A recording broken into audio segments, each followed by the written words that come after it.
नमस्ते दोस्तों, इमेजिन कीजिए एक 18 साल की लड़की सारा, जिसके कुछ सपने हैं, अपनी आज़ादी की चाहत है, लेकिन उसकी ये चाहत उसके ही पिता के एक गहरे राज में बदल जाती है। सारा का पिता डॉन, जिस पर उसे सबसे ज्यादा भरोसा होना चाहिए था, वही उसे अपने घर के बेसमेंट में कैद कर लेता है। अगर आप इस भयानक सच्चाई की पूरी कहानी जानना चाहते हैं तो वीडियो के आखिर तक बने रहिए। फिल्म शुरू होती है सारा से, एक आम यंग लड़की जो अपनी माँ, बड़ी बहन और पिता डॉन के साथ रहती है। डॉन का स्वभाव थोड़ा अजीब है, वो खासकर सारा पर बहुत कंट्रोल रखता है। एक दिन सारा अपने दोस्त की पार्टी में जाना चाहती है, पर डॉन उसे इजाजत नहीं देता। सारा को उम्मीद होती है कि उसकी माँ शायद उसकी बात मानेगी, लेकिन वो भी डॉन के खिलाफ नहीं जाती। इससे सारा गुस्से में अपने कमरे में चली जाती है। उसी रात सारा चुपके से अपने दोस्त क्रिस्टोफर के साथ पार्टी में चली जाती है। वो सोचती है कि शायद किसी को पता नहीं चलेगा, लेकिन जब उसकी माँ उसके कमरे में उसे नहीं देखती तो वो डॉन को बता देती है। ये सुनकर डॉन का गुस्सा फूट पड़ता है। पूरी रात पार्टी में मस्ती करने के बाद सारा अगली सुबह घर लौटती है। वहाँ डॉन उस पर खूब चिल्लाता है, उसे बहुत डांटता है। उसकी माँ भी वहाँ आ जाती है। गुस्से में सारा दौड़कर अपने कमरे में चली जाती है। अपने कमरे में सारा अपनी माँ और बहन से बात करती है। वो कहती है कि 3 महीने बाद वो 18 साल की हो जाएगी और वो अपने बचपन के दोस्त के साथ चली जाएगी और अपनी जिंदगी अपने तरीके से जिएगी। डॉन ये बातें बाहर से सुन लेता है और तभी डॉन अपने बेसमेंट का एक सीक्रेट कमरा खोलता है, जिसके बारे में किसी को नहीं पता था। 3 महीने बाद सारा 18 साल की हो जाती है। एक दिन वो क्रिस्टोफर से फोन पर बात कर रही होती है। उसकी बहन घर पर नहीं होती और उसकी माँ बाजार गई होती है। घर पर सिर्फ सारा और डॉन होते हैं। डॉन सारा से कहता है कि उसे बेसमेंट में एक बॉक्स रखने में मदद चाहिए। जब वे दोनों बेसमेंट में जाते हैं तो डॉन उस सीक्रेट कमरे का दरवाजा खोलता है। सारा ये देखकर हैरान रह जाती है कि वहाँ एक सीक्रेट कमरा भी है। डॉन उसे उस कमरे में ले जाता है और फिर उसे वहाँ बंद कर देता है। सारा मदद के लिए चिल्लाती है, पर डॉन उसकी नहीं सुनता और चला जाता है। सारा दरवाजा खोलने की कोशिश करती है, अपनी हेयर पिन से लॉक खोलने की कोशिश करती है, लेकिन दरवाजा नहीं खुलता, बल्कि लाइट ब्लिंक होकर बंद हो जाती है और वेंटिलेशन भी रुक जाता है। फिर सारा उस बॉक्स को देखती है जो वो और उसके पिता बेसमेंट में लाए थे। उस बॉक्स में सारा की वो सब जरूरी चीजें होती हैं जो उसे वहाँ रहने के लिए चाहिए होंगी। वो वेंटिलेशन विंडो से मदद के लिए आवाज लगाती है, लेकिन डॉन उस विंडो को भी बंद कर देता है। वो एक खामोश कमरा बन जाता है जहाँ से कोई आवाज बाहर नहीं आ सकती। सारा की माँ उसके लिए बहुत परेशान होती है,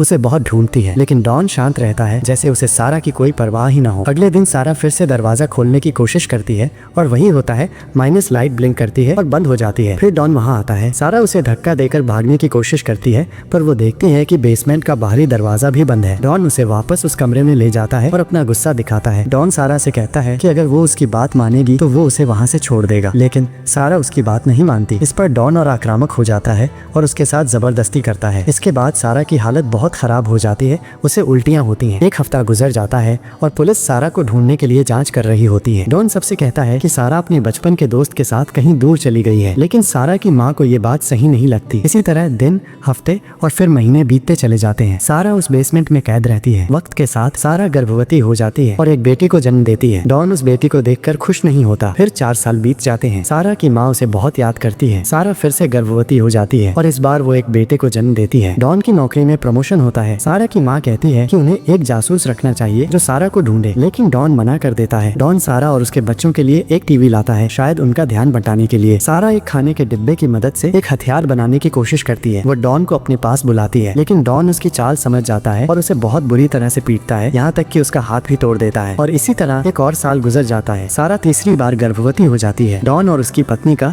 सारा को लेकर झगड़ा होता है। सारा की बहन को डॉन पर शक होने लगता है। एक दिन उसकी बहन को बेसमेंट की चाबी मिल जाती है और वो बेसमेंट में जाकर कुछ अजीब चीजें देखती है, लेकिन डॉन उसे वापस भेज देता है। सारा तीसरे बेटे को जन्म देती है। वो डॉन से कहती है कि वो उस बच्चे को उसकी माँ के पास भेज दे। डॉन को एक आइडिया आता है। वो चुपके से उस बच्चे को घर के बाहर रख देता है और उसके साथ एक नोट रखता है जिस पर सारा ने लिखा होता है कि वो आर्थिक रूप से स्थिर नहीं है और उस बच्चे को नहीं पाल सकती। सारा की माँ बच्चे की आवाज सुनकर बाहर आती है और उसे पाती है। वह उसे अपना लेती है, लेकिन डॉन को एक और नोट मिलता है जो सारा ने लिखा होता है, जिसमें उसने बताया होता है कि उसके पिता ने उसे बेसमेंट में कैद कर रखा है। ये पढ़कर डॉन बहुत गुस्सा हो जाता है और सारा के साथ फिर से जबरदस्ती करता है। इसी तरह कुछ और साल गुजर जाते हैं। सारा के बड़े बेटी और बेटा बड़े हो जाते हैं। एक दिन डॉन सारा की बेटी को बुरी नजर से देखता है। सारा उसकी गंदी नीयत समझ जाती है और अपनी बेटी के लिए चिंतित हो जाती है, क्योंकि उसकी बेटी को अस्थमा भी है। सारा देखती है कि बेसमेंट की छत टपक रही है। उसे लगता है कि वहाँ कुछ कच्चा फर्श है जिसे तोड़कर वो मदद के लिए पुकार सकती है। वह वहाँ एक छेद करती है और रात में उस छेद से रोशनी बाहर निकलती है। एक आदमी उस रोशनी को देखता है, लेकिन दुर्भाग्य से वो ये बात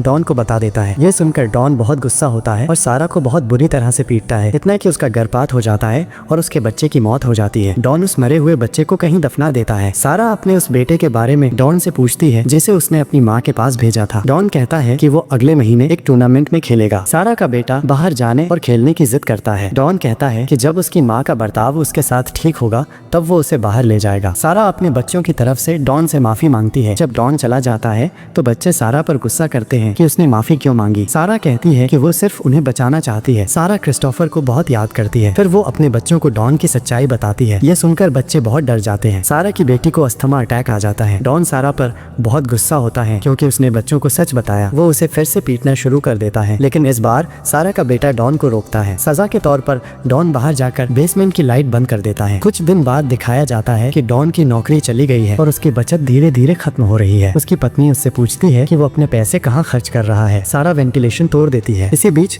डॉन को बैंक से नोटिस आता है कि उन्हें घर खाली करना होगा क्योंकि उन्होंने इंश्योरेंस का पैसा वापस नहीं किया है। अब डॉन बहुत निराश हो जाता है। वो सारा और उसके बच्चों को मारने का फैसला करता है क्योंकि अब वो इस सब को संभाल नहीं सकता। वो अपनी कार का धुआं वेंटिलेशन के रास्ते बेसमेंट में छोड़ने की कोशिश करता है, लेकिन तभी सारा का वो बेटा जो उसकी माँ के पास है वहाँ आ जाता है। इस वजह से डॉन अपनी कार बंद कर देता है। कई साल बाद सारा की बेटी को फिर से अस्थमा अटैक आता है। सारा डॉन से कहती है कि वो अपनी बेटी को चेकअप के लिए डॉक्टर के पास ले जाना चाहती है। डॉन मना कर देता है, लेकिन सारा के बहुत कहने पर वो मान जाता है। डॉन सिर्फ सारा और उसकी बेटी को अपने साथ ले जाता है। अपने बेटे को बेसमेंट में ही छोड़ देता है। बेसमेंट से बाहर आकर सारा को सब कुछ याद आ जाता है। हॉस्पिटल में डॉक्टर सारा से एक फॉर्म भरने के लिए कहती है। अब सारा अपनी उस जिंदगी में वापस नहीं जाना चाहती, इसलिए वो जानबूझकर फॉर्म पर पानी गिरा देती है। जब डॉन दूसरा फॉर्म लाने जाता है तो सारा मौका पाकर उस लेडी डॉक्टर के पास जाती है और उसे गले लगा लेती है और मदद मांगती है। उसी हॉस्पिटल में एक पुलिस ऑफिसर भी होता है। वो सिचुएशन समझ जाता है और डॉन को पकड़ लेता है। डॉन सब कुछ बता देता है। सारा का बेटा भी